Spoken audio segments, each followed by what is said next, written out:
And I cross a blackbird, riding with they villagers. Kid multi-tap if you boys really real enough. It's now we squared up, hold up.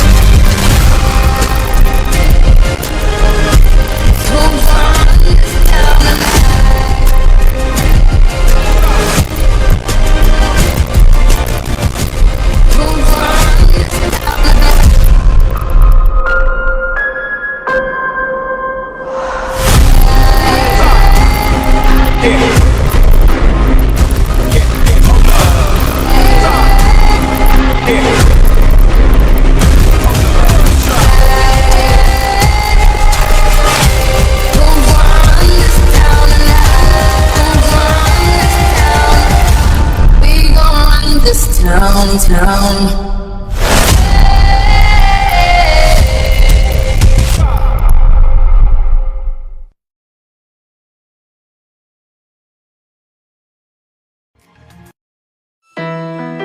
Choisir les cafés en grains l'or, c'est plonger dans un monde d'arômes riches et intenses et savourer le goût authentique des meilleurs grains de café.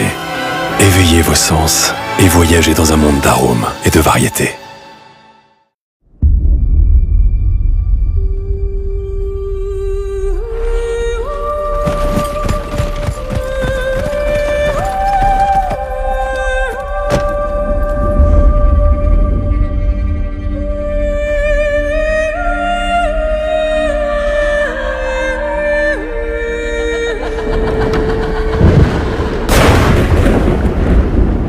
Tell me your story. My story.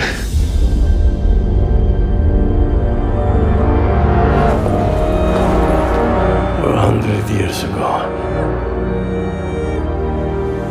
I asked a priest that God spare my wife.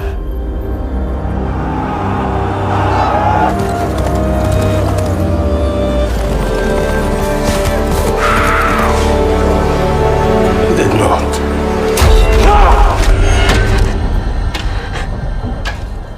Tell your God, my life no longer belongs to him.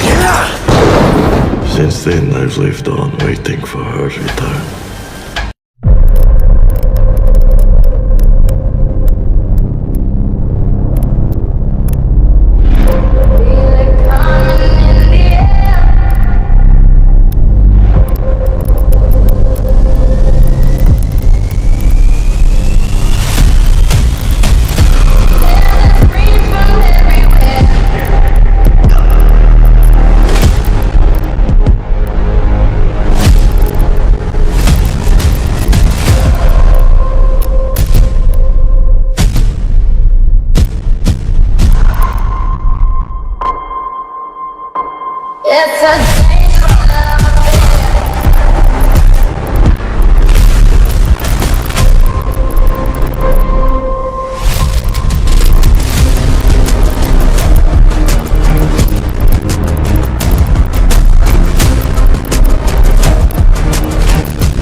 everything, and I curse a blackbird. Riding with they villagers, kid more than death if you boys really real enough. Cause now we squared up, hold up.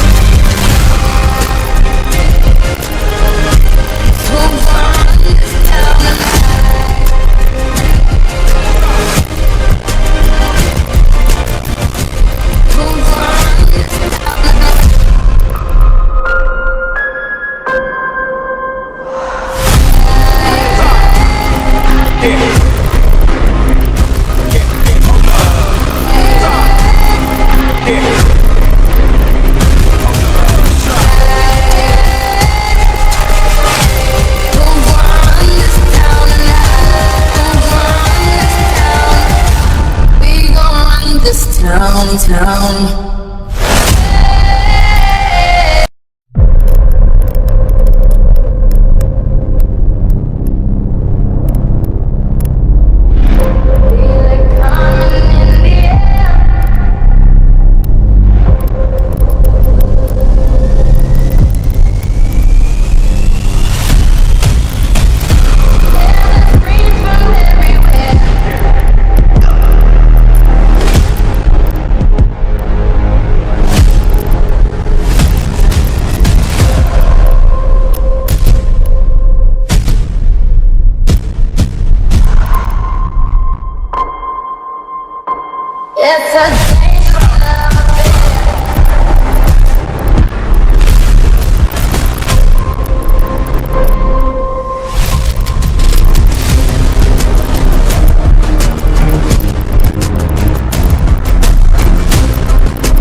And I curse a blackbird. Riding with they villagers, kid more than death if you boys really real enough.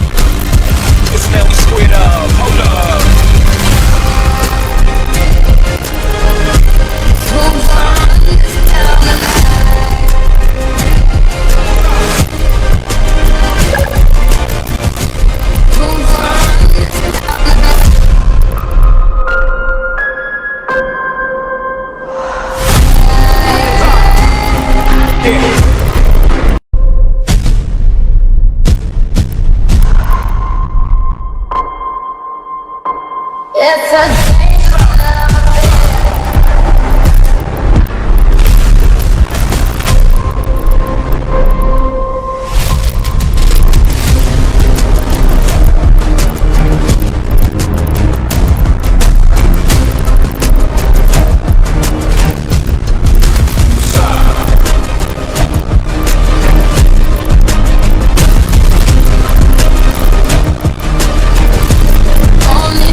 On va voir si le micro est actif.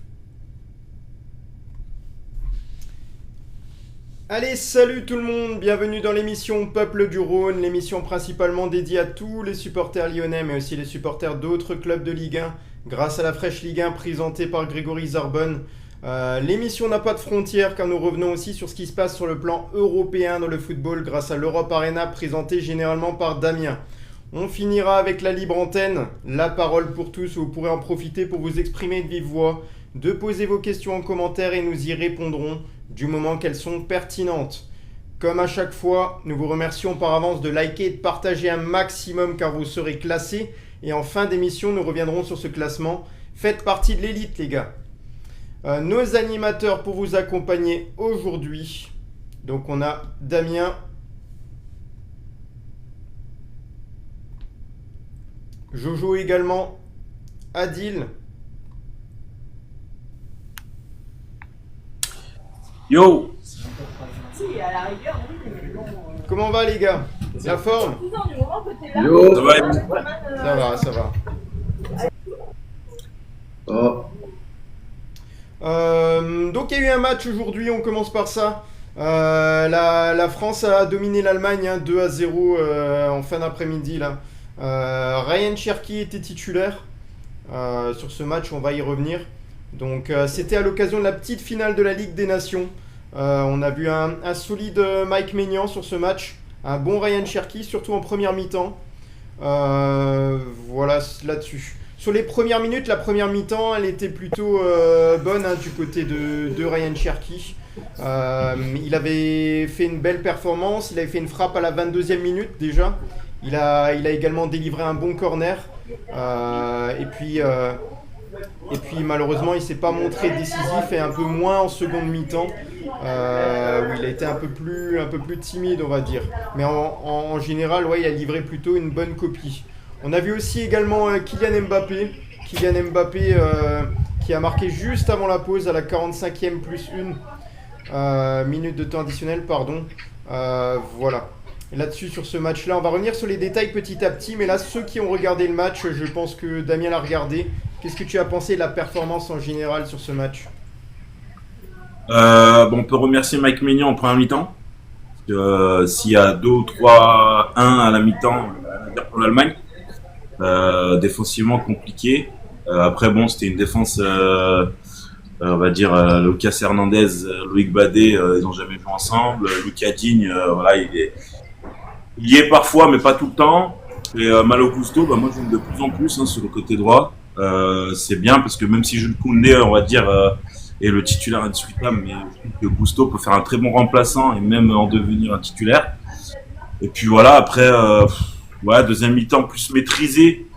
Ryan Cherki, oui, il a fait une bonne première mi-temps, deuxième mi-temps, mais moi ce qui m'énerve un peu, on va dire, sur ces deux matchs, j'ai l'impression que les joueurs offensifs veulent se montrer que eux-mêmes et jouent pas assez collectif et chacun veut essayer de marquer son but, même si Mbappé a donné une balle à Olysée. Donc voilà, à voir sur l'avenir, mais je pense que Deschamps doit retrouver un collectif parce que Deschamps c'était sa force et je trouve qu'il l'a perdu un peu. On verra à la suite, on a un an pour préparer la Coupe du Monde. Adil, t'as regardé le match? Ouais, un très bon match. Un très bon match de l'équipe de France. Mais moi, il y a un joueur que je supporte plus, c'est Kylian. Avec ses individualités. Je peux plus le voir. C'est comme ça. C'est un très bon joueur, mais il pense qu'à lui. Voilà. Il est individualiste. Il joue pas en équipe. Et à ce que je sache, le foot, ça se joue en équipe. Ça se joue pas tout seul. Je vois Jojo, il a l'air un peu pas tout à fait du même avis là. Non, parce que Mbappé, si le deuxième but, il aurait pu la finir lui-même, l'action, mais il l'a donné à Olysée. Donc pour moi, déjà, je contredis un peu Adil là-dessus. Il a joué collectif. Après, rien n'a été parfait quand même. Mbappé, il en a loupé des occasions. Mais par rapport à l'Espagne, les gars, faut dire ce qu'il y a. Il y a quand même un peu du mieux. On va dire que chaque équipe a eu leur mi-temps. Voilà. L'Allemagne a eu leur première période. Maignan, il a été super bon par rapport au match contre l'Espagne. Il a été, il était là, au bon moment. Faut aussi souligner aussi la bonne performance de Ter Stegen parce que lui, il a fait plus de parades que je pense Maignan. Aussi. Moi, j'ai été agréablement surpris du niveau de jeu de Lucas Hernandez aujourd'hui. Pour un joueur qui revient des ligaments croisés, pour un joueur qui a pas joué depuis un moment aussi, franchement, j'ai vu Lucas Hernandez de partout sur le terrain. Il se donnait à fond. Et j'ai même trouvé aussi Loïc Badet. Franchement, Loïc Badet, pourquoi pas titulaire en devenir? Moi, j'ai bien aimé Loïc Badet aussi. L'Allemagne, ils ont eu du mal, les gars, à passer quand même en deuxième période de la défense. On était bien plus compact. Et puis voilà, quoi. Après, ça reste quand même un match non plus c'est un match sans enjeu quand même. Que ce soit 3e ou 4e place, voilà, c'était un match sans enjeu. Mais voilà, on a vu du beau jeu. Après, sur Ryan Cherki, voilà, il a eu une bonne première période. Je pense que Deschamps aurait dû le garder pendant les 90 minutes. Et moi, je trouve que Cherki, il emmenait quand même du danger, même en deuxième période. Donc, voilà. Mais je trouve que la France a pas mal vidangé quand même en deuxième période. On doit tuer le match bien avant. Voilà. On peut se faire tuer, on peut se faire tuer dans les 20 premières minutes aussi. Ouais, aussi, ouais. Si, il n'y a pas Maignan. Voilà. Voilà, maintenant les Bleus, ils terminent 3e de la Ligue des Nations. On notera aussi la première titularisation de Malo Gusto. Et il y en avait un autre, il me semble. Bah voilà, Ryan Cherki sur sa première. Luc Badé aussi, Olivier. Oui, Badé, bien vu. Alors après, il faut dire que performance, faut dire que Lucas Digne à gauche, c'était quand même moins bon que Malo Gusto de l'autre côté. Hein. Bah, moi, Lucas Digne, j'ai eu peur parce qu'il prend un jaune quand même assez vite. Il prend le deuxième jaune. Hein. Et Adeyemi lui a fait beaucoup de mal. Ouais. J'ai eu peur que Digne finisse pas le match. Digne, j'aime bien, c'est un joueur, j'aime bien, tu l'entends pas, mais tu trouves qu'il a quand même, je trouve qu'au niveau international, des fois, c'est un peu léger. Dès qu'il a un gros joueur sur lui, c'est compliqué pour défendre. Mais oui, après, moi, comme a dit aussi Jojo, Loïc Badé, j'ai été surpris et à Séville, il a fait une bonne saison. Je sais pas s'il va rester à Séville longtemps, mais ouais, Loïc Badé, je trouve que c'est costaud. Après, on sait que notre axe, on va dire charnière, c'est Saliba et Konaté. Par contre, les gars, je peux revenir sur un truc sur le match quand même. Mais les arbitres, faut vraiment qu'ils s'achètent des lunettes, la vie de ma mère, par contre. Mais sans déconner, quoi. Oh, il faut quoi? Il faut avoir quoi? Un chien? Des lunettes sur un arbitre? Pour un chien avec un arbitre? Des lunettes de vue? Ah, mais sérieux? Oh, 6 minutes pour voir s'il y a faute sur Rabiot, sans déconner. Oh, 6 minutes. Mais en fait, Jojo, comme je persiste. C'est un truc de fou. Non, mais la VAR induit en erreur les arbitres. Le problème, c'est que les arbitres, maintenant, ils attendent trop sur la VAR. Donc, du coup, ils arbitrent presque plus. Ils attendent qu'il y ait la VAR pour intervenir. Du coup, sur le terrain, ils commencent à être de plus en plus mauvais. Ça se voit, la VAR est en train de tuer les arbitres, tout simplement. Sans déconner, la faute, tu la siffles tous les jours sur Rabiot. Oui, je suis d'accord. Alors, ce qu'on peut voir ensemble sur ce match, c'est notamment les statistiques. Là, je vous les ai mis de côté. Normalement, les stats. Là. Ouais, faut voir clair, faut zoomer un peu sur son téléphone, c'est un peu compliqué. La possession de balle plus en faveur de l'Allemagne, 56% contre 44% pour les Français. 20 tirs pour les Allemands contre 15 pour les Français. Les tirs cadrés, c'est important, hein, on va le dire. L'Allemagne 6 et l'équipe de France 8. Au niveau des corners, il y en a plus pour l'Allemagne. Qu'est-ce qu'on peut noter? Niveau des fautes, c'est assez équilibré. Au niveau des cartons aussi. Les passes réussies, les Allemands ont fait beaucoup plus de passes que les Français. Et voilà, en tout cas sur la note de performance, on voit la note SofaScore 7,39 pour la France et 6,88 pour l'Allemagne. Donc au niveau des notes en règle générale, sur le score, c'est assez mérité.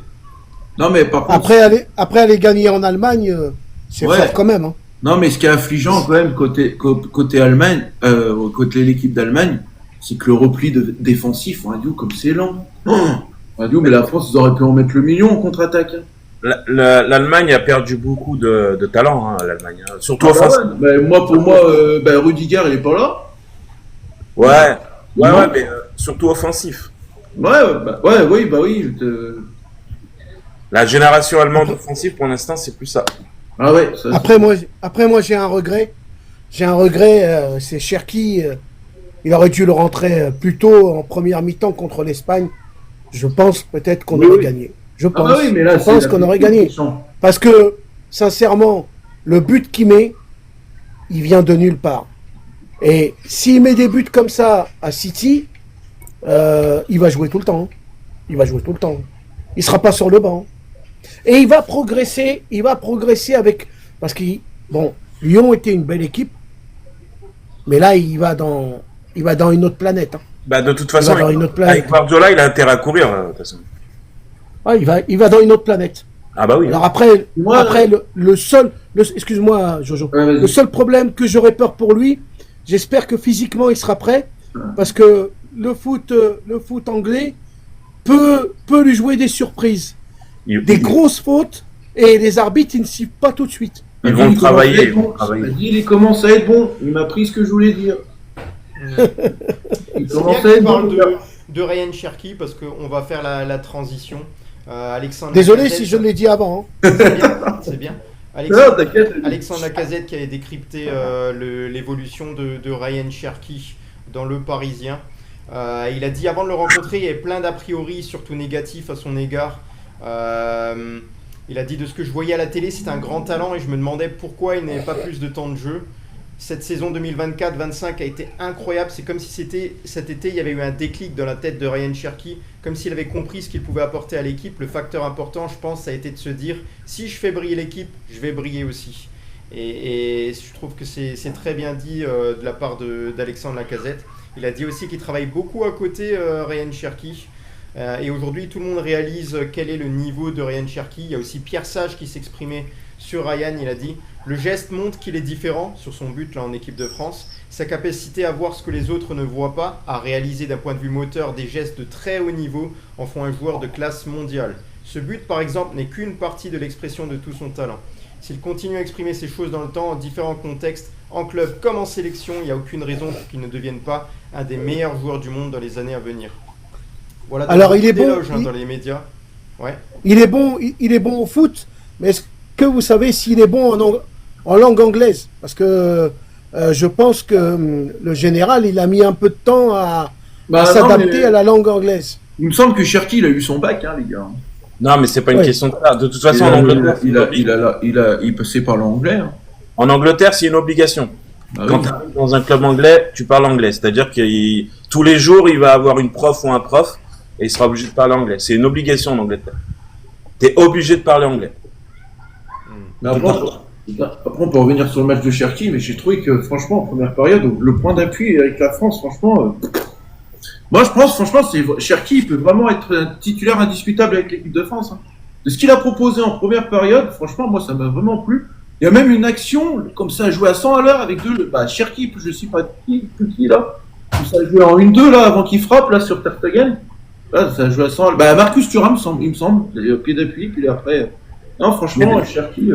Mais Jojo, de toute façon, je l'ai toujours dit, Ryan Cherky, le souci qu'il avait au tout début, c'est que c'était sa tête. C'est-à-dire qu'il en faisait qu'à sa tête. Ouais. Et en fait, il a compris que pour être un très bon joueur de haut niveau, il fallait jouer collectif et il fallait être mature. Il manquait de maturité quand il est arrivé, c'est normal, vu son âge, à l'âge où il a commencé à l'OL.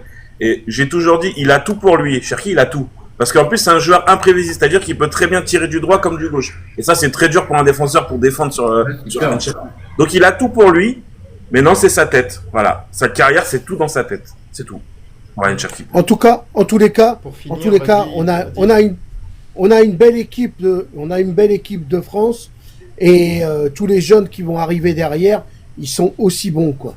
Ça veut dire qu'il y aura pas, excusez-moi Jojo, il y aura pas de perte entre l'équipe A et l'équipe B. Ça veut dire que les nouveaux joueurs qui vont arriver en équipe A et ceux-là qui vont partir à la retraite, pour moi, ils auront le niveau. Bon, il faudra du temps, hein, il faut pas non plus, voilà, il faudra du temps pour qu'ils deviennent encore comme un bon vin, meilleur. Mais ce que je veux vous dire par là, c'est que il y a une belle équipe B qui fera le taf. Ouais, l'équipe de France a toujours eu des bons joueurs. Le souci, c'est le collectif. Voilà. Si le collectif marche pas, c'est mort. C'est ça. Il y a un collectif, tu peux aller très loin avec l'équipe de France. Après, les gars, des bons joueurs. Après, les gars, il faut dire un truc, c'est qu'on finit quand même sur une bonne note sur la fin de la saison 2024-2025 avec l'équipe de France. Parce qu'il faut se rappeler aussi, on avait joué contre l'Allemagne en match amical. Hein. Rappelez-vous du but de Florian Wirtz dès la première minute. On a pris notre revanche. Là, c'était une compétition, mais enfin... Un dernier mot sur Cherky. J'espère qu'il va pas se blesser au championnat qui vont jouer là, des clubs là. Mais il va pas... J'espère que... Ah bah ouais, s'il va City, bah oui. S'il va City, peut-être Guardiola, il va le vouloir avec lui. Peut-être qu'il ne fera pas jouer, j'en sais rien. Donc peut-être qu'il va jouer. Ça va être l'occasion de le tester. Mais j'espère honnêtement qu'il va pas se blesser. Je préférerais qu'il ne joue pas et qu'il commence le championnat anglais que de jouer et de se blesser. Ouais. On fait la transition avec un petit peu l'Olympique Lyonnais. Forcément, on est là pour en parler un peu. C'est vrai que cet été, on a des jours un peu avec moins d'informations et d'autres jours, on en a un peu plus. J'ai trouvé quelque chose d'intéressant sur l'Olympique Lyonnais. C'est que l'OL était la deuxième équipe de Ligue 1 la plus expérimentée. Le 11 de l'OL a une moyenne d'âge supérieure à 28 ans, qui en fait une des équipes les plus âgées du championnat, si ce n'est la plus âgée. On pense notamment à Nicolas Tagliafico, Alexandre Lacazette dans l'équipe et d'autres joueurs importants. On a Clinton Mata, qui c'est qui a déjà son âge du côté de l'Olympique Lyonnais? Trop fort. Corentin Tolisso aussi. Voilà, et par rapport aux autres clubs de Ligue 1, ouais, on est quand même bien plus haut. Les autres clubs, par exemple comme l'OM, ont une moyenne d'âge de 26 ans à peu près. Strasbourg, 22 ans de moyenne d'âge, l'équipe. C'est peut-être ce qui a fait la différence sur le classement final. Hein. Finalement, ça ne jouait pas à grand-chose. Le manque d'expérience. Et sur les plus jeunes équipes, on peut noter l'AS Monaco, 3e, écoutez bien, le Paris Saint-Germain, 2e, dans le vestiaire des plus jeunes joueurs. Ça n'a pas empêché de faire des performances plus que correctes, voire très très bonnes, en tout cas du point de vue de Monaco et du Paris Saint-Germain. Les autres écuries, voilà, Marseille, Nice et Lille, voilà, c'est 26 ans, hein, comme je vous l'ai dit. Alors, qu'est-ce qu'on peut commenter là-dessus? Est-ce que l'âge et l'expérience, ça a toute son importance pour on va dire, le cours d'une saison, Damien?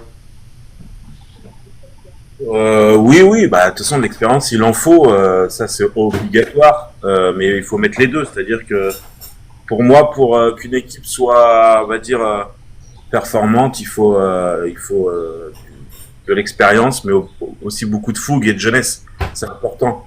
Mais après, pour que les jeunes, on va dire, s'intègrent au haut niveau, bah il faut de l'expérience. Et il y a des années, on manquait beaucoup d'expérience à l'OL. Et il y a des années, on en avait trop, et voilà. Il faut trouver le juste milieu, je pense, au niveau. Donc voilà. C'est compliqué à trouver, on va dire, des joueurs d'expérience qui, on va dire, vont durer dans la saison. Ouais. On le voit par exemple Matic, qui est pas tout le temps dans la saison, on va dire, constant. Pourtant, il a l'expérience. Adil, quand tu vois le Paris Saint-Germain, deuxième plus jeune équipe du championnat, alors comment tu peux expliquer qu'ils sont en tête de ce championnat-là? Quels sont les motifs selon toi? Bah, c'est surtout que, même en étant deuxième, tous les joueurs qu'ils ont pris, ils ont beaucoup de talent. Ils n'ont pas fait n'importe quoi. Alors, Monaco, on sait ce que ça vaut, Monaco. Mais le Paris Saint-Germain, tous les jeunes qui arrivent aujourd'hui, ils ont énormément de talent. Et après, avec le temps, on va arriver à les bonifier. Parce qu'ils jouent avec des joueurs d'expérience. L'arrivée de Gvara aujourd'hui au Paris Saint-Germain, c'est énorme. Doué, c'est énorme. Tous les Portugais, c'est énorme. Hakimi, c'est sur une autre planète. Non. Alors, oui, deuxième. Pourquoi deuxième? Parce qu'ils ont pris beaucoup de jeunes. C'est normal. Mais dans quelques années, vous verrez, ils seront plus deuxième. Hein. Après, ce qui fait la force, les gars, c'est le centre de formation. Simplement. Ouais, mais t'as vu, ils recrutent. Excuse-moi, Olivier. Ils recrutent. Ils font que de recruter. Le centre de formation, c'est vraiment, il y a une pépite qui sort du centre de formation pour rentrer en A, 1, 2, 3, mais c'est tout. Après, bien souvent, les jeunes, ils s'en vont. Le PSG a lâché justement il y a un mois 10 jeunes du centre de formation. Donc, tu vois. Excuse-moi, Olivier, encore de t'avoir coupé. Pas de souci. Jojo, le fait que l'OL est une des équipes les plus âgées du championnat, finalement, ça n'a pas apporté tant que ça sur le classement final parce que on n'a pas atteint l'objectif Ligue des Champions et on est là, on a eu presque par miracle cette place de Ligue Europa. Ouais, bah c'est sûr. Mais après, faut pas oublier quand même que les joueurs vieux, bah, comme on peut parler de Matic, on peut parler, il y a qui encore aujourd'hui Lyon, on va dire Lacazette. Et ces joueurs-là, les gars, faut pas oublier, c'est que voilà, et comme tu disais, il faut des joueurs d'expérience. Pour moi, cette expérience-là, bon, ils ont été là, ils ont été présents pour les joueurs qui étaient là, Malik Fofana, tout ça, les jeunes joueurs. Parce qu'ils sont là aussi pour justement leur apprendre à contrôler leur mental dans certains matchs. Et je pense que les matchs en Europa League, ils en sont quand même pour ça. Rappelez-vous du match contre Bucarest, tout ça, alors qu'on était malmenés, on a réussi à revenir et tout. Donc voilà, c'est important pour moi d'avoir des joueurs vieux qui ont de l'expérience, parce que justement, en fait, eux, ils ont du vécu. Ils ont du vécu, tandis que ceux qui viennent d'arriver et tout, en équipe première à Lyon, bah, ils ont pas le vécu, ils commencent seulement leur carrière, et eux, ils sont là, en fait, c'est comme si c'était des parents, quoi, les parents du foot, tout simplement. Mais Lyon, si vous voulez, on leur a coupé les jambes juste après Manchester, quoi. Parce que, franchement, qui aurait dit que Lyon serait en Europa League? Non. Moi, j'aurais pas mis un billet sur Lyon. L'année dernière? Et vous? Non, cette année. Cette année. Ah ouais. Parce que tous les matchs qu'ils ont perdus derrière Manchester, franchement, ils ont eu quand même du pot d'avoir un peu d'avance sur le championnat avec leurs points et tout. Et ils ont eu aussi la chance que le Havre les sauve. Ça fait déjà 2 années de suite que ça se passe. Hein. Ouais, mais je vais vous dire un truc, les gars. Le truc qui ne fait pas une grande équipe de Lyon en ce moment sur quelques années, c'est que Lyon choisit leur match. Ils sont pas capables d'être réguliers. Tout simplement, ils sont pas capables d'être réguliers. Je peux vous jurer qu'on est une équipe de Lyon avec les joueurs qu'on a, on est un peu plus réguliers. On fait un peu. Je peux vous jurer, mais Jojo, Paris. Mais le problème, c'est qu'on n'est pas régulier. Je sais pas, on se met des bâtons dans les roues. Dans certains matchs, on a peur. Et voilà. Jojo, on peut pas blâmer Lyon. On peut pas blâmer Lyon parce qu'ils ont fait quand même un bon. Non, mais je te parle en général. Je te parle de l'Europa League et Ligue 1. Tu vois. Oui, ils ont fait pour moi un bon parcours en Europa League. Et tu sais, quand tu rentres dans un bain d'eau glacée, ça te fait quoi? Tu te dis, oh là là, vite que je ressors. Et honnêtement, avec le groupe que vous avez à Lyon, parce qu'on peut dire que tous les joueurs ne sont pas doublés dans l'effectif. Quand tu vois les grosses équipes comme Monaco, comme le Paris Saint-Germain, on peut mettre Strasbourg dedans. Le souci qu'il y a à Lyon aujourd'hui, ça fait plusieurs années que vous ne pouvez pas recruter. Et ça pose problème. Mais de toute façon, Lyon, de toute façon, ça a toujours été, c'est que voilà, ils n'arrivent pas à jouer contre les petites équipes. Ça a toujours été, enfin les blocs bas, on va dire, pas les petites équipes. Hein, je vais mettre le respect quand même pour ces équipes-là dont je parle. Mais Lyon a toujours eu du mal à jouer contre les blocs bas. Et quand Lyon joue contre une équipe à jeu ouvert, Lyon, c'est une équipe qui se métamorphose, c'est une équipe qui joue au foot, voilà. Et quand c'est quand Lyon joue contre une équipe de bloc bas, ils n'arrivent pas. Moi, ce que j'ai envie de dire là, pour conclure un petit peu ça, c'est que que tu sois une jeune équipe, que tu sois une équipe d'expérience, il faut déjà de la qualité. Et c'est pas uniquement l'âge qui compte, c'est la maturité. Sur le terrain, c'est oui, l'expérience ça joue parce que tu vas apporter des choses différentes, un peu de calme, un peu de sérénité. On va dire que tu vas savoir gérer un petit peu les plus jeunes, mais les jeunes joueurs, les jeunes équipes sont capables de faire de très très très belles choses. Il faut être bien encadré aussi. Si tu peux avoir quelques cadres sur l'équipe, c'est ce que voulait faire Jean-Michel Aulas, avoir quelques cadres sur l'équipe et des jeunes joueurs du centre de formation, le mix des deux, bien sûr que ça peut fonctionner. L'AS Monaco arrive mieux à le faire que l'Olympique Lyonnais sur les dernières années. Mais voilà, pour moi, oui, ça peut avoir de l'expérience, mais il faut quand même beaucoup de qualité et surtout, on va dire, essayer de neutraliser ses points faibles et apprendre à travailler ses points faibles, parce que forcément, le manque d'expérience, c'est aussi, ça peut jouer, et surtout sur les moments importants d'un match, notamment les baisses de régime. Voilà ce que je veux dire pour finir là-dessus. Jojo, et je crois qu'il y a Damien peut-être qui veut dire quelque chose. Après, Olive, faut pas oublier aussi, c'est que Lyon, à l'époque, ce qui aidait aussi à faire venir des joueurs d'expérience, c'est qu'on jouait la Ligue des Champions, tout ça. Et là, maintenant, les joueurs, maintenant, ils sont plus réticents à venir à Lyon avec tout ce qui se passe, en plus, tout ça. Et voilà, à l'époque, faut pas oublier les joueurs d'expérience qu'on avait. Hein. On en avait des joueurs d'expérience. Hein. Mais de toute façon, à l'heure d'aujourd'hui, s'il n'y a pas de stabilité à l'Olympique Lyonnais, rien ne fonctionnera. Si déjà la pyramide d'en haut, il n'y a rien, tu peux rien faire. Et regardez Marseille au tout début de McCourt. Au tout début, Marseille, c'était un peu le flou total.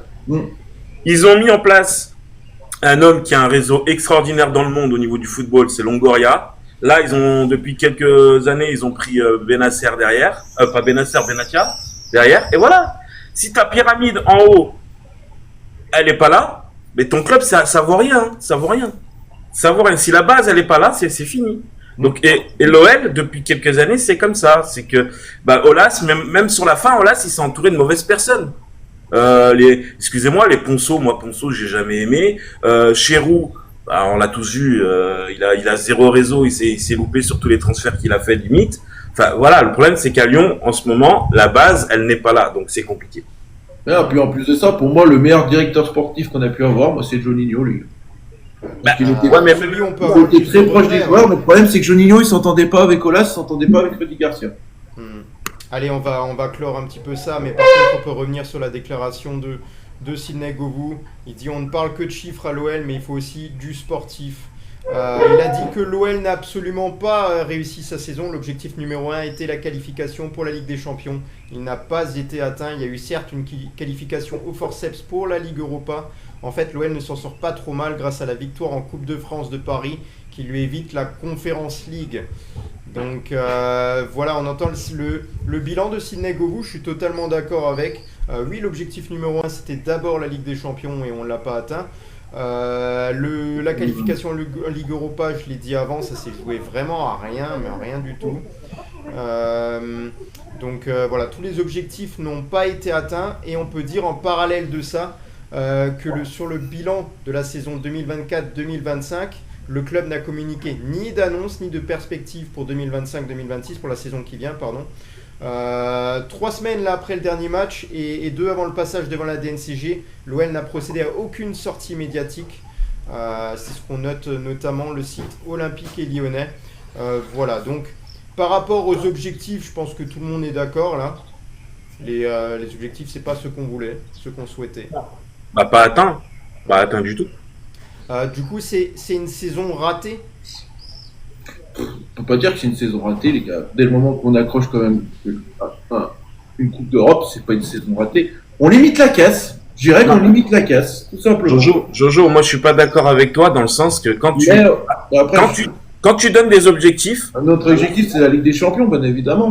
Surtout avec l'effectif qu'on avait de début de saison. Honnêtement. Tout le monde, en plus, on avait quand même Pierre Sage, on va dire, avec ce qu'il avait fait. On s'est dit, Pierre Sage, ça y est, va faire une saison complète. On va pouvoir, être serein là-dedans. On va dire que, les 3-4 premiers matchs, c'était pas ouf. Après, on a vu une patte un peu Pierre Sage. On s'est dit, waouh, c'est magnifique. Ça reprend. Et puis derrière, en janvier, on s'est complètement écroulé. On rechange d'entraîneur. Non, pour moi, la saison de l'OL, elle est ratée. Alors que maintenant, quand on est en Europa League, tant mieux pour nous. Parce que, devant, les clubs n'ont pas su faire ce qu'il fallait. Mais pour moi, la saison de l'Olympique Lyonnais est encore ratée. Ça fait 7 ans qu'on joue pas la Ligue des Champions. Enfin, je suis désolé, les gars, mais au bout d'un moment, on peut pas dire que Lyon a réussi. Maintenant, Dame, je vais te poser une question. Est-ce que maintenant, on peut pas dire que Lyon, c'est une équipe qui doit jouer que l'Europa League, à la niveau que l'Europa League? Pour moi, de ce que j'ai vu cette saison, à la niveau que l'Europa League. Oui, par rapport à ce qu'ils ont fait cette saison. Voilà. Mais en termes de l'Olympique Lyonnais, si un jour on veut retrouver le haut niveau, on doit jouer avec des champions. Ouais, mais voilà, c'est le monde du club qui veut ça. Attends. Pour la Ligue des Champions. Avec un non-recrutement par rapport à la DNCG. Vraiment, avec un non-recrutement avec la DNCG. On a recruté l'été dernier, Adil. On a recruté l'été dernier. Oui, c'est en janvier qu'on n'a pas pu recruter. Je suis désolé. L'été dernier, on a recruté Niakate, on a recruté des joueurs. On n'était pas interdit de recrutement l'été dernier. Alors ces joueurs-là, ils n'ont pas fait le taf. Ils ont pas fait le taf. Voilà, exactement. Voilà. L'été dernier, nous n'étions pas interdits de recrutement. C'est cet hiver qu'on était interdits. Ouais, mais en tout cas, moi je rejoins Jojo. Pour moi, ils ont fait quand même une belle saison. Voilà. Et on va pas mettre tout à la poubelle. Pour moi, ce qui les a tués, c'est Manchester. Après, les gars, ce qui les a tués aussi, les gars. Et en plus, n'oubliez pas un truc. Vous étiez 6e et vous passez devant Strasbourg et Strasbourg, il passe derrière. Mais franchement, Strasbourg, avec Pierre Sage, vous en voulez. C'était mieux au final. Ouais, finalement, apparemment non, les statistiques. Moi, je dirais pas ça parce que je l'ai lu avant en plus, Sidney Govou qui a dit sur l'élimination en Coupe de France, c'était un petit peu le truc qui a cassé. C'est un peu le déclic, le bouleversement à l'Olympique Lyonnais. Voilà, et c'était Pierre Sage qui était là, et j'ai rien vu de la première à la 90e minute sur le terrain. Mais je parle en termes de classement. Fonseca n'a rien augmenté. Oh non, je ferai pas le même bilan là-dessus, mais vas-y. Non, mais ce que je veux te dire, c'est que si on regarde juste le classement, voilà. Non. Bah, tu vois, il y en a un qui. Regarder le classement. Toi, Olive, il y a un auditeur en bas. On peut voir. Il y a un auditeur en bas, il a raison ce qu'il dit. Notre saison s'est jouée sur la semaine Manchester United à Saint-Etienne. Ah bah oui. Mais c'est ce que j'ai dit. C'est mon pote ce que j'ai dit. C'est mon pote. Mais c'est ce que je dis depuis. Mais c'est ce que je dis depuis tout à l'heure. À l'avantage justement par rapport à Paulo Fonseca, c'est que Pierre Sage, lui, il a pu préparer tout cet été. Ça, c'est la saison à venir. Il a pu tout préparer. Nous, on est là. Le mec, il pose ses valises une semaine avant, un jour avant d'affronter l'OM. Puis il a enchaîné sur toute la saison. Il a eu un peu de temps pour travailler. Moi, j'ai très bien vu ce que Paulo Fonseca a mis en place sur le terrain. Je suis désolé, à un moment donné, on a quand même applaudi. Ouais, mais maintenant, c'est du beau jeu. C'est très bien ce qu'il fait. Et oui, il a merdé lors de Saint-Etienne. Il a merdé lord de Manchester United. Ça coûte cher. Mais faut dire qu'on perd quand même miraculeusement là dans les dernières minutes face à Manchester. On ne sait pas comment. Avec un rouge je ne sais pas quel dieu était au-dessus de Manchester le soir-là, à la dernière minute. Non, mais moi, juste un truc. Là où a complètement merdé Fonseca, et je ne comprends pas pourquoi il a fait ça, c'est d'avoir mis ce milieu de terrain contre Manchester United, Akwaku, Verretou. En fait, il s'est planté tout seul. Tout seul, il s'est planté. Qu'est-ce que tu vas nous sortir à Kouakou qui joue plus depuis 2023? Reste avec les joueurs que t'avais, Matic, Tessman. Mais on va pas faire le bilan de Paulo Fonseca que sur Kouakou à chaque fois. Mais en fait, t'es obligé de le faire, Olivier, sur ça. Je suis désolé. Pour moi, Fonseca nous coûte la saison à la fin de l'année. Non, mais les gars, maintenant j'ai une question là. Attendez, Adil qui veut parler.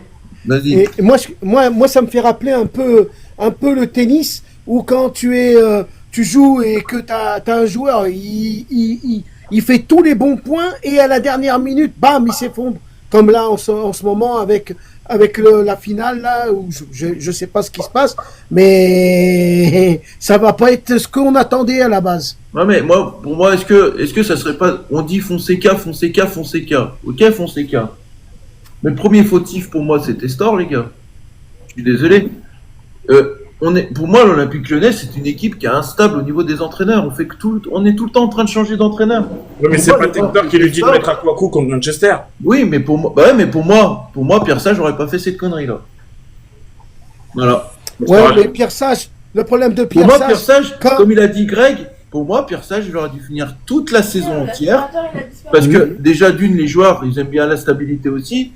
Quand tu changes d'entraîneur et tout, à chaque fois aussi, voilà, tes joueurs, ils sont aussi paumés et tout. C'est un nouveau système, ils jouent à un nouveau système, tout ça, il faut faire avec le nouveau système. Et voilà, les joueurs, eux, ils avaient le système de Pierre Sage. Et pour moi, Pierre Sage aurait dû finir la saison avec... Et en plus de ça, ce qui m'énerve encore plus là-dedans, c'est que Fonseca, on va même pas l'avoir pour le début de saison. Ouais, mais voilà. Pour moi, on n'a pas d'entraîneur. On va commencer le championnat sans entraîneur pour moi. Voilà. C'est pas Massiel le problème de Pierre Sage, qui s'est passé en Coupe de France, c'est qu'il a pété un câble dans le vestiaire. Quand les joueurs ils ont pas gagné ce match, il a pété un câble et il a vraiment pété un câble. Et qu'est-ce qui s'est passé? C'est que les joueurs ils l'ont abandonné. Ils lui ont dit allez c'est bon. Ils n'ont pas tant abandonné que ça, parce que derrière, t'as des matchs, t'as Montpellier, t'as... Oui. Voilà. C'est des petits matchs. C'est des petits matchs. Mais pour moi, en fait, le problème de Testor, c'est un président qui est impatient. Lui, il veut que des résultats. Voilà. Tout simplement. Voilà, donc on a fait le tour, là on a parlé de Paulo Fonseca. Là, ce qu'on devait mettre en avant, et ça fait partie du sujet principal ce soir notamment, c'est déjà le manque de communication du côté de l'Olympique Lyonnais, parce que on l'a reproché pendant longtemps. Là on est en fin de saison. Entre le dernier match de Ligue 1 et maintenant, il y a 3 semaines qui s'écoulent, on n'a eu aucune conférence de presse. On n'a pas d'objectif pour l'Olympique Lyonnais, on n'arrive pas à rédiger, à écrire un petit peu et à communiquer aux journalistes. Voilà l'Olympique Lyonnais, notre projet, c'est ça pour la saison à venir, comme c'est fait chaque année, d'ailleurs chaque saison. Là, on n'a rien du tout. On n'a que eu un communiqué pour l'obtention de la licence UEFA et la décision du CNOSF au sujet de la suspension de Paulo Fonseca. Sinon, on n'a rien eu. Alors, Franchement, on reproche à chaque fois sa communication à Monsieur Textor. Et là, ouais, ce qui coûte cher, c'est aussi le fait de s'être séparé de Laurent Prudhomme, parce que peut-être que lui aurait pu faire la transition entre les deux. Dans tous les cas, même la séparation avec Laurent Prudhomme n'a pas été officialisée. Donc on a du mal à savoir justement qui c'est qui gère l'institution. Est-ce que c'est Michael Gerlinger ? Mais voilà, on veut plus de communication, on est supporters de l'Olympique Lyonnais. Nous aussi, on investit à notre manière, ça nous arrive d'acheter un maillot, d'acheter des vêtements. Quand on va au stade, on paye des places. On a le droit de savoir, on veut en savoir plus et on ne sait rien. Et là où tu as raison, Olivier, c'est que aujourd'hui, normalement, quand tu passes quand tu vas passer le 23 à la DNCG, t'as un petit, tu sens un peu s'il y a des étincelles ou il n'y a pas d'étincelles, si l'argent va être posé sur la table ou pas. Mais là, à ce jour d'aujourd'hui, on est au courant de rien du tout. On ne sait pas si, aujourd'hui, sincèrement, on ne sait pas si on va pas descendre en Ligue 2. Hein. Il y a eu un article du Progrès hier, je crois. Ouais, j'ai vu aussi, moi, Dan. Apparemment, il disait que justement le club a fait pas exprès, mais a choisi de ne plus rien dire. Je pense que Textor ne veut plus, on va dire, communiquer avec les médias français. Donc pour l'instant, il veut plus rien dire. Non, mais vous, sincèrement, pour moi, il a raison. Pour moi, il a raison. Il a raison, vas-y, dis-nous tout. Ouais, faut le laisser vivre un peu, parce que franchement, les gars, c'est ce que je vous dis. Faut vraiment pas qu'on passe à DNCG, hein, parce que les médias, la vie de ma mère, ils vont en prendre plein la gueule. Ouais, mais le problème, c'est que là, tu laisses le jeu. Tu laisses le jeu des médias de dire plein de choses sur l'OL. Bah oui.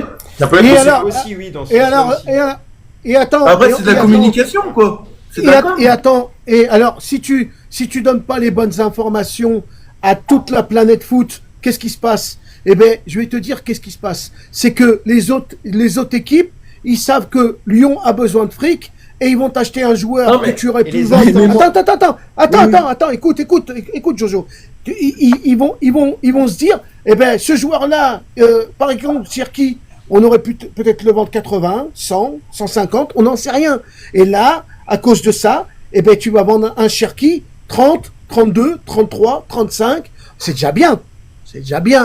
Mais qui te dit qu'on ne l'aurait pas vendu plus cher? Mais Et les manque gars, de transparence, qui vous dit que c'est une bonne chose à travers les médias? Et est-ce que ça laisse une bonne image pour les instances également? Ils vont retenir quoi de l'OL? Qu'ils essayent de cacher des choses et les enquêtes vont continuer à un moment donné. C'est pareil, on n'est pas transparent. mais Olive, la question que je me pose, moi je vois pas Textor parler avec tous les journalistes en disant toutes ces infos et tout. Non, il dit rien, il se casse pas la tête. Il Mais vit il dans se casse son pas la coin. tête. Il y Mais a alors des maintenant, supporters la lyonnais question- qui payent des places, qui payent des maillots, qui payent des trucs, mais ils savent rien. Non, mais Ils la ne savent rien. question qu'on se Les pose. gars, vous avez la mémoire courte quand même sur John Textor quand même. Non, mais la question qu'on se pose, Dame, comment les médias font pour avoir toutes les informations sur Mais l'eau, parce qu'il n'y a plus personne au club, Jojo. Il n'y a plus personne dans le club. mais bon, mais c'est. Et Textor, il est même pas au club. Ouais. Il n'y a plus personne dans le club. Donc tout est ouvert. En fait, tu crois quoi? Il n'y a plus personne dans le club. Il y a zéro personne. On a appris par hasard que le stade était hypothéqué. Hypothéqué. Qui le savait? Ouais, qui le savait? Eh ben, Qui en le fait, savait aujourd'hui? quand tu Voilà. demandes l'amendement de la vente de l'OL, c'est écrit noir sur blanc parce qu'ils n'ont pas le droit de le cacher, ça. C'est obligatoire. Oui, mais bon. Mais Oui, moi, je voulais revenir. Vous avez la mémoire courte sur John Textor. Rappelez-vous de ses débuts de John Textor aux médias. Il faisait que parler. Il faisait des conférences de 3 heures. c'est vrai. Il saoulait tout le monde. Et même avant les passages de la DNCG, il disait tout se passe bien. Et on apprend 2 heures après, ben non, finalement, on interdit le recrutement. Enfin, je pense que John Textor, pour moi, il a raison pour le moment de la fermer. Parce que s'il nous annonce, c'est bon, passe à la DNCG, vous inquiétez pas, j'ai de l'argent, j'ai ci. Et puis le 24 juin, on apprend le soir même, ah bah non, finalement, on est en Ligue 2. Enfin, les gars, c'est compliqué aussi. Faut pas Et oublier rappelez-vous le début de John Textor. Rappelez-vous de l'histoire de Khalifi et John Textor. Et là, un coup comme ça, il aurait dû fermer sa gueule. Il aurait dû se taire. L'autre, il est plus puissant que lui. Il a l'argent. Textor, Ouais, mais- on sait pas si. Du Attends, coup, maintenant, on sait pas vraiment Textor pas- s'il a l'argent. Mais oui, mais d'accord, ouais, tes potes, ouais. Oui. Bah oui. Ouais, Mais c'est la réalité, du coup, Adi. Ils sont potes maintenant, ils se sont invités, ils ont fait un rendez-vous d'amour. Eh ben, moi, je suis pote de Dalida, alors. Oh merde, elle est morte. Oh merde, oh, un peu de respect, s'il vous plaît, monsieur. Bah, c'est Parole. Non, mais voilà, après, voilà, moi je dis, je pense que pour l'instant, c'est bien qu'il y ait rien, on va dire, à se mettre sous la dent, mais ça sert à rien de parler avant, on verra. Il faut attendre. Mais moi, je vous dis, les gars, franchement, si on passe à DNCG, mais moi, je serais le premier à le faire une vidéo, mais je fais incendier les médias qui nous ont tout enterrés. Ah ouais, non, mais si on passe à DNCG, préparez-vous, hein, les foot 0-1, les foot mercato, les 365 scores, voilà. Allez, on termine là-dessus. Petit tour là au niveau des jeunes de l'Olympique Lyonnais. Donc, il y a un trophée qui s'appelle les Golden Kits qui a vu le jour cette année. Il y a le Lyonnais Adil Hamdani qui a glané une récompense dans la catégorie U17. Normalement c'est U16 mais a été surclassé dans les U17 et il a eu notamment le trophée, si je me rappelle bien, il a eu le trophée de meilleur jeune joueur U17. Donc ouais, il a même joué avec les U19 les gars. Il a évolué une quinzaine de reprises sur les ordres d'Amaury Barlet. Il a inscrit 11 buts cette saison. Voilà, donc à 16 ans, il a découvert la Coupe Gambardella. Il a marqué un doublé d'ailleurs dans cette compétition. Il a été en concurrence avec l'un de ses coéquipiers, Bojan Zekovic, né en 2010. Donc voilà, c'est un prix qui est décerné par un jury composé de scouts étrangers et un événement parrainé par Matistel. Voilà sur les jeunes lyonnais. Sur l'OL féminin, on a 5 joueuses de l'OL qui joueront l'Euro avec la France en juillet. Pas de Wendy Renard ni Eugénie Le Sommer, on l'a déjà dit. Mais Laurent Bonadei est revenu justement sur ce qui a fait qu'il ne les a pas retenus en équipe de France. Il a justifié son choix pour Téléfoot. Il a dit « Ce choix-là est le fruit d'une longue réflexion. Lorsqu'au mois d'avril, nous avions joué et gagné 4 matchs avec une utilisation réduite de ces joueuses, j'ai pensé que cette équipe pouvait s'émanciper de leur présence. Pour l'instant, les Bleus s'en tirent assez bien. Donc ils ont 4 victoires sur les 4 dernières parties. Est-ce que c'est un choix payant finalement déjà de passer au nouveau cycle? Celui qui veut répondre. Qu'est-ce qui se passe, Jojo? Je regarde le tennis en même temps. Ah non, il n'y a pas de souci. Tu regardes le sport, mais... Ah bah non, tu peux pas le diffuser. Tu peux pas le diffuser. Non, mais les gars, c'est un match titanesque. C'est un truc de malade. Mais c'est ce que je disais tout à l'heure. Hein. Excusez-moi, mais voilà. Non. On en était où? C'est ce que je disais tout à l'heure par rapport au tennis. Hein. Et ben le foot, c'est pareil. Hein. Ah, mais moi, je kiffe le tennis, les gars. Surtout le Roland Garros. Dans le foot, t'as des hauts, t'as des bas. Et franchement, honnêtement, pour revenir à Lyon, là où ils sont, je suis très très content pour eux de s'être qualifiés comme ça. Bon, même si c'est pas... voilà, ils se sont qualifiés pour l'Europa League. Alors, je sais que Dame, t'aurais voulu la Ligue des Champions, mais peut-être on est fait que pour l'Europa League et pas la Ligue des Champions pour l'instant.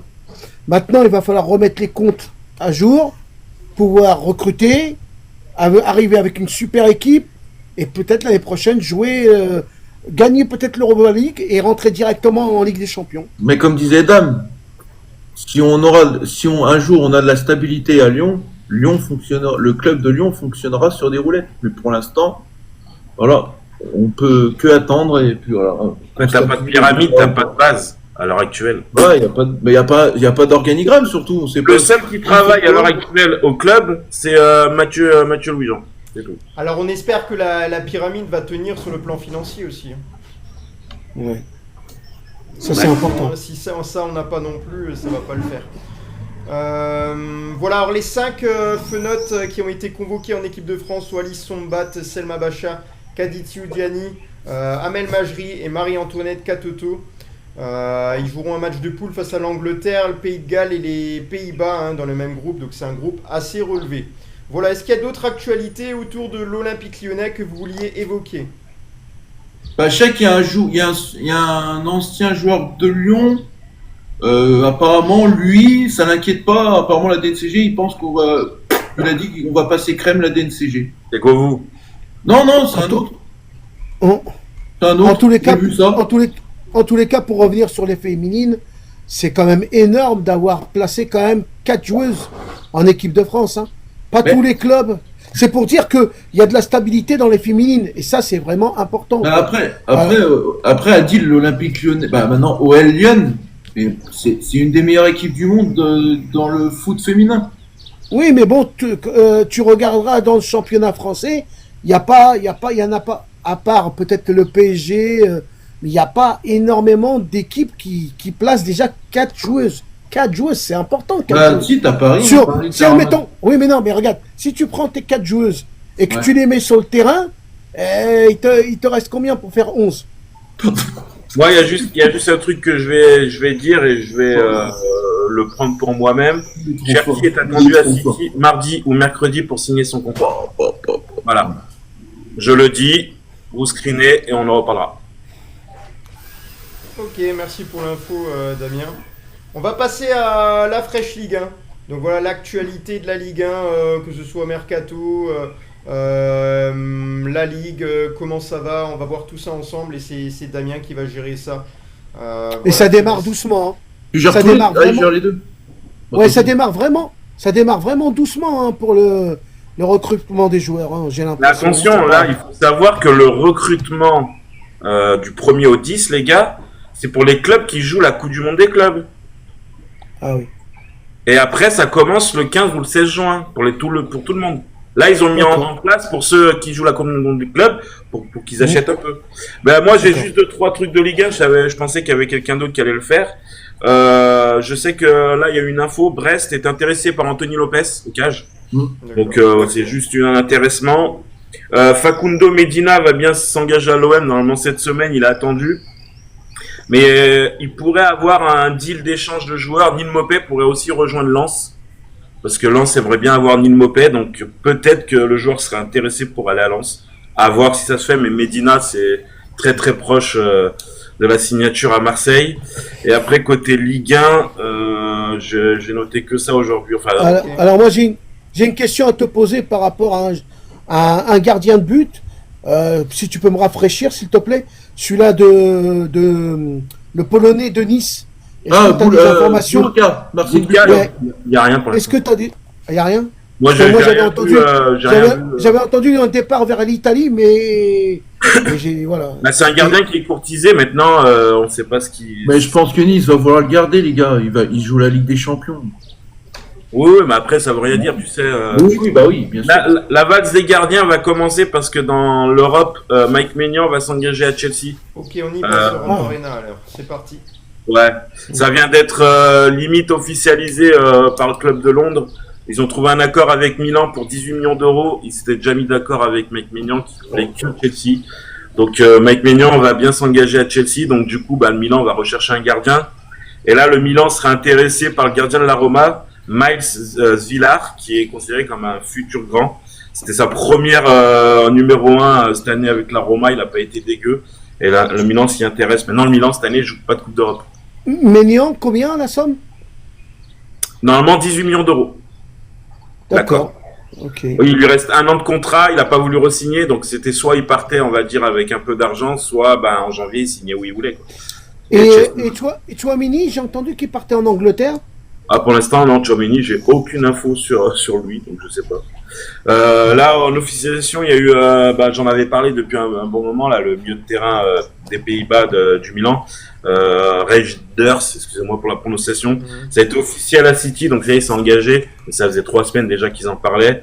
Le transfert est aux alentours des 60 millions d'euros. Donc voilà, une recrue officialisée à City, on attend celle de Cherki dans la semaine. Alors ça, c'est j'ai jamais vu ça, je sais pas si j'avais vu ça par le passé. L'Italie qui a perdu 3-0 en Norvège. Spalletti est arrivé en conférence de presse, il est renvoyé après le match de la Moldavie. Donc il l'a annoncé aux médias. Donc il continuera pas en sélection italienne. C'est lui qui l'a annoncé, il a dit qu'il avait eu au téléphone leur général là-bas en Italie, qui leur a dit de toute façon après la Moldavie, tu n'es plus sélectionneur de l'Italie. Donc l'Italie est à la recherche d'un sélectionneur, à moins qu'ils l'ont déjà. Donc Spalletti est renvoyé par la sélection italienne. Et t'as des noms, non? Non, c'est juste Spalletti en conférence qui a dit après le match de la Moldavie. Mais Damien, la Moldavie en ce moment ça tourne bien parce qu'ils ont fait 1-1 contre la Belgique, je crois, c'est ça? Non, c'est la Macédoine du Nord qui a fait un partout. Ouais, mais tu vois, ces clubs-là qui viennent de nulle part, franchement, c'est des pays qui viennent de nulle part et qui font des... Pour les sélections, Adil, il faut savoir, maintenant les sélections, la plupart des sélections, même les Macédoines et tout, ont des joueurs qui jouent en Europe. Donc des joueurs de haut Oui. niveau, quand même, des joueurs qui jouent dans des gros championnats. Aussi. Sinon, il y a un gros transfert qui va se faire du côté de Como, on va dire, d'Italie. Baturina, le PSG était intéressé l'année dernière, c'est un joueur de 22 ans, un Croate, c'est un bon joueur. Devrait s'engager pour 30 millions d'euros à Como, donc c'est un gros transfert pour Como. On sait que Como a de l'argent. Donc Baturina devrait signer dans la semaine, ça a été annoncé aussi. Ait Nouri aussi, hospitalisation à City, je l'avais annoncé qu'il passerait sa visite médicale samedi, ça a été fait hier. Le joueur s'est engagé pour 5 ans avec Manchester City. Donc une deuxième recrue pour City. Je pense que City ils vont dégainer l'argent cet été. Sinon, du côté de l'Italie, Naples aimerait bien s'attacher les services de Lookman pour 50 millions d'euros. Alors, il y a eu un premier contact, on ne sait pas la première offre de Naples, maintenant à voir. Mais Naples est intéressé par Lookman, qui est un bon joueur, qui a fait une belle saison quand même avec l'Atalanta. Mourinho, l'entraîneur de Fenerbahçe, a dégainé une première offre, le club pour Vlahovic, l'attaquant de la Juventus, de 30 millions Il d'euros. est comme un fou, Jojo. Et ils sont déjà mis d'accord avec le joueur sur un salaire de 10 millions d'euros par an. Et Voilà. Hernandez, j'ai entendu Espagne, Je n'ai pas d'infos sur ça. Atlético, Je sais pas. et Kevin De Bruyne. C'est pas fait en Italie, hein. Ah si, ça a été fait de Bruyne. Bah écoute, moi la semaine dernière, j'ai entendu qu'il partait aux États-Unis. Non, il est à Naples. Il a signé à Naples, c'est fait. C'est sûr. Oui. Écoute, Même le Il y a président, Naples libre de tout contrat, de toute façon. même De Laurentiis, ah bah je sais pas. le président de Naples, il l'a annoncé Je sais pas ce que j'ai. à la radio. Je sais pas ce que j'ai entendu alors. Après, Liverpool, alors a accepté, donc normalement, j'en avais parlé aussi pour Wirtz. Liverpool a accepté de verser les 150 millions d'euros demandés pour Wirtz. Donc ça devrait s'officialiser dans la semaine. On sait que Liverpool est déjà d'accord avec le joueur. Donc on Il y a verra. des départs. Il y a le des Barça- départs à Liverpool. Le Barça refuse un échange Firmin Nkunku. Chelsea est intéressé par le joueur de 22 ans Firmin et aurait proposé un échange avec Nkunku. Le Barça aurait refusé parce qu'ils estiment que Firmin est un joueur en devenir au club. Donc à voir, affaire à suivre, on verra. Jorginho officialisé aujourd'hui à Flamengo. J'en avais parlé il y a un mois de ça. Donc Jorginho s'est bien engagé avec le club brésilien. Flamengo, il était libre de tout contrat, il n'avait pas prolongé avec Arsenal. Vieira, j'en avais parlé aussi, il avait refusé l'Inter parce qu'il voulait rester au Genoa. Ça a été officialisé, prolongation de contrat jusqu'en 2027. Donc Vieira reste l'entraîneur du Genoa cette année avec le club italien. Aujourd'hui, on apprend aussi que Chelsea pourrait payer 59 millions d'euros, donc la clause libératoire du joueur de Dortmund, l'ailier Jamie Gittens, de 20 ans, qui a fait 32 matchs, 8 buts. Il y a aussi une grosse pépite. Dortmund a des bons joueurs offensifs. Ils sont déjà entendus sur un contrat de 7 ans avec le joueur. Maintenant, Chelsea aimerait peut-être payer la clause libératoire, mais aimerait quand même faire baisser le prix. On verra, mais 59 millions d'euros, je pense que Chelsea peut le faire. Là aussi, on a appris aujourd'hui, le Barça est prêt à proposer une résiliation de contrat pour Ter Stegen. Donc on sait que le Barça Ouais, j'ai vu ça. a fait signer le gardien de l'Espagnol, Joey Garcia, je crois, je sais pas comment il s'appelle. Enfin bref, et a fait re-signer aussi un contrat pour Szczęsny. Et là, ils sont prêts à résilier carrément le contrat de Ter Stegen. Donc Ter Stegen pourrait Et c'est marrant pour le Barça. Avant, il prenait des gardiens avec des grands noms. Et maintenant, il prend un gardien, on ne sait même pas qui. Ah, mais le gardien de l'Espagnol, il a fait une saison extraordinaire. Je te l'annonce. Il a fait une saison. Oui, mais il n'en a pas fait 10. Mais pour pouvoir être recruté, il faut quand même faire une bonne saison. Oui, Après, on verra, il faut se tromper, hein, on ne sait pas dans le football. Osimhen refuse Al Hilal, j'en avais parlé depuis 3 semaines. Ils avaient offert un contrat de, je crois, 40 millions d'euros par an, plus 5 millions de bonus par an aussi, enfin, pas de fou. Donc il a refusé Al Hilal. Il faut savoir que le joueur appartient à Naples toujours. Et pour l'instant, on ne sait pas le futur de Osimhen. On verra dans les quelques semaines, mais il devrait bouger de Naples normalement. Monaco fait signer une pépite. Je crois que c'est un Marocain, je suis pas sûr. C'est Safwan Benzara qui a 16 ans. Donc ils lui ont fait signer un contrat stagiaire. Il évoluait aux Pays-Bas avec le club de NAC Breda. Et il se dit que c'est une grosse future pépite. Donc Monaco a acquis les droits du joueur. Donc voilà. Kepa, j'en avais parlé aussi la semaine dernière. Kepa va s'engager à Arsenal mardi ou mercredi. Pareil, il a attendu pour sa visite médicale. Donc il a levé une clause libératoire qu'il avait avec Chelsea de 6 millions d'euros. Et les 2 dernières infos, Arnautovic est libre de tout contrat. Il a annoncé lui-même qu'il ne restera pas à l'Inter de Milan. Bon, après, c'est un joueur qui est assez âgé. Donc, voilà. Et Job Bellingham, j'en parle aussi depuis 2 semaines, devrait signer. Donc là, l'accord aurait été trouvé aujourd'hui avec le club de Sunderland. 38 millions d'euros plus 5 millions d'euros de bonus. Et Sunderland voulait absolument un intéressement sur une revente qui, normalement, devrait être de 15% à Dortmund, mais le joueur était déjà d'accord avec le club. Donc après le frère, Job Bellingham devrait s'engager à Dortmund aussi dans la semaine. Olivier, moi j'aimerais avoir une pensée pour un joueur, un ancien joueur de l'Ajax qui est tombé dans le stade, une crise cardiaque nourrie et qui a été abandonné comme, excusez-moi du mot, comme une, je vais pas dire le mot parce que j'ai peur qu'on soit banni. Franchement, un grand club comme l'Ajax aurait pu parce qu'il paraît que, après c'est ce qui paraît, hein, j'ai pas les informations réelles, mais il n'aurait plus d'argent, quoi.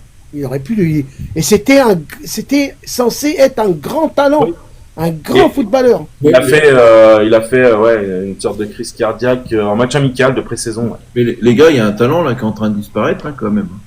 Faut se rappeler que de Nkunku quand même.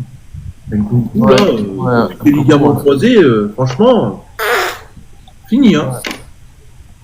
Il est jeune, il peut radar. Ouais, il est jeune, mais cette saison, l'entraîneur de Chelsea, il a pas beaucoup compté sur lui. Hein. Et Hernandez, lui, il est arrivé, lui, il s'est fait les croisés et il est revenu. Ouais, mais après, c'est bien, pas, après, c'est pas le même poste. Ouais. Non, mais Hernandez, ça fait 2 fois quand même. Hein. 2 fois. Hein. Oui, mais bon, Hernandez, j'ai pas vu quel Hernandez. Salut, celui qui est à Paris. Ça va? J'ai pas pu s'exprimer. Ouais, toi. Salut les gars. Ouais. Salut, Jérém. On va passer à la libre antenne, les gars. Vous pouvez évoquer les sujets que vous avez envie, là, notamment Jérém qui va nous dire de quoi il a envie de parler. Est-ce qu'il a des questions à poser? N'hésitez pas à les poser également en commentaire. On va essayer de suivre ça de près. Il faut aussi que les questions soient cohérentes. Ne demandez pas n'importe quoi non plus. Voilà. Allez, Jérém, qu'est-ce que tu as envie de Alors nous moi, dire? Bienvenue à toi, en tout cas. Pour ma situation, parce que du coup, on a un rapport presque humain, je veux dire presque humain.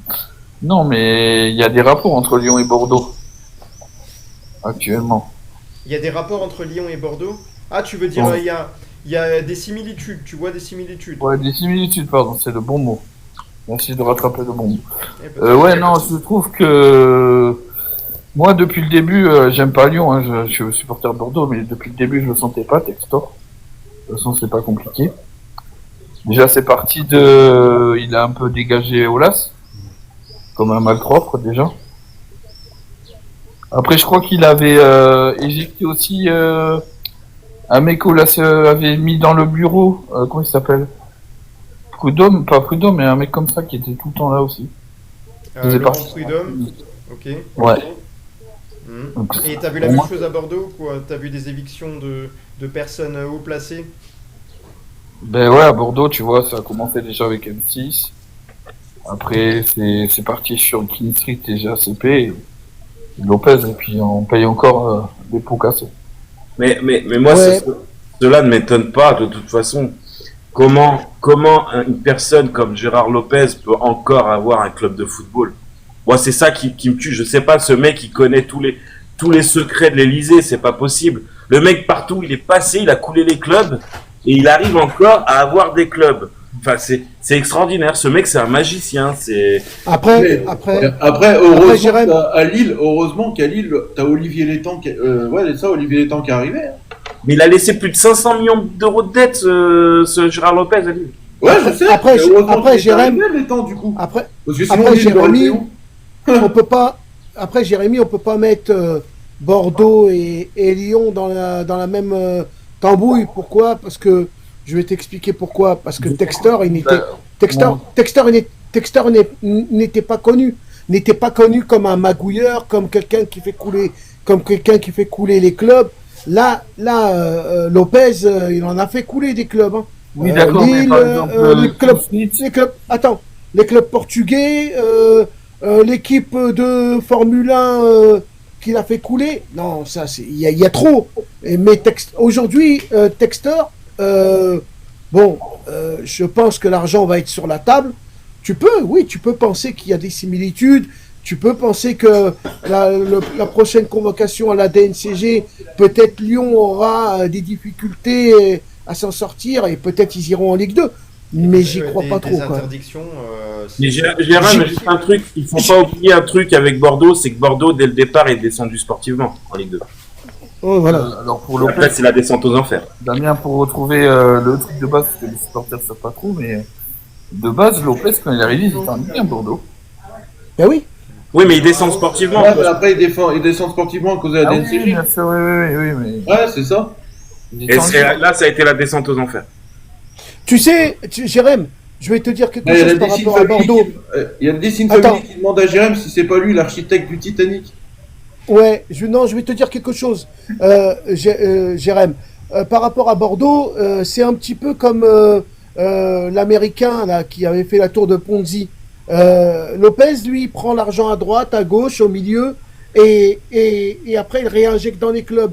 Ça veut dire que le club qui s'en sort bien, si admettons un club comme Boavista, il aurait continué à être performant, et il aurait eu de l'argent qui aurait rentré dans le club, et là, il aurait repris cet argent pour le foot à Bordeaux ou pour le foot dans un autre club. Et c'est ça un peu Lopez. Mais oui, Texter, si tu veux, Jérém, aujourd'hui, Texter, il n'est pas reconnu comme quelqu'un qui fait couler les clubs pour l'instant. Hein. Peut-être je me trompe, hein. Peut-être. Bien sûr, Bon, les non, gars, mais ça semble pas le sujet qui plaît énormément aux auditeurs, les gars. Alors venez monter, que quelqu'un monte là, une dernière personne, comme ça tu pourras lancer un autre sujet, si ça vous plaît pas.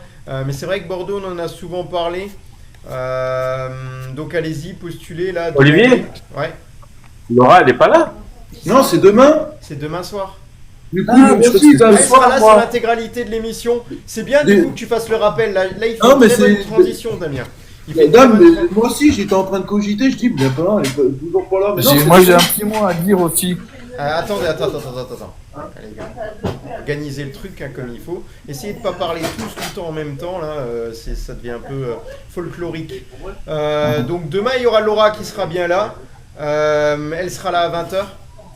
En première partie, on parlera avec elle notamment de l'association, de ce qu'elle a envie d'évoquer également. En deuxième partie, il y aura une interview.